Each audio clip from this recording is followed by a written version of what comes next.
নমস্কার সবাইকে। আজকে আমি মহিলাদের একটি গুরুত্বপূর্ণ বিষয় নিয়ে আলোচনা করব। সেটি হচ্ছে ব্রেস্ট লাম্প বা ব্রেস্ট টিউমার।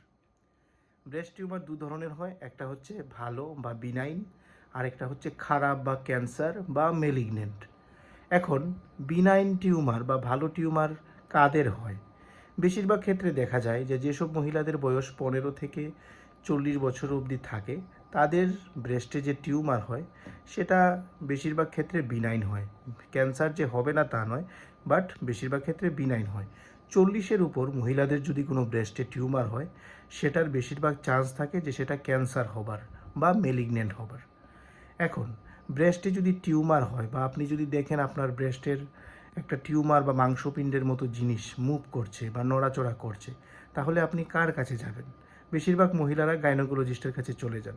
বাট ব্রেস্টে যদি কোনো ব্যথা হয়, ব্রেস্ট থেকে যদি কোনো ব্লাড বেরোয় বা কোনো ডিসচার্জ হয়, সাদা টাইপের যদি কোনো ডিসচার্জ হয়, বা ব্রেস্টে যদি আপনার যদি কোনো মাংসপিণ্ড বা টিউমারের মতো জিনিস লাগে, তাহলে আপনারা সার্জনের কাছে যাবেন।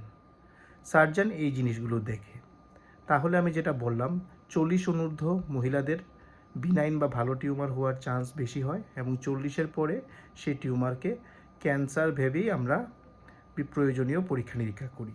এখন ব্রেস্টে টিউমার হলে আমরা ওই ব্রেস্টের সোনোগ্রাফি করি, তারপর ওই টিউমার থেকে বায়োপসি নিয়ে সেটা দেখি যে সেই টিউমারটা বিনাইন নাকি মেলিগনেন্ট, মানে ভালো নাকি ক্যান্সার, এই জিনিসগুলো দেখি।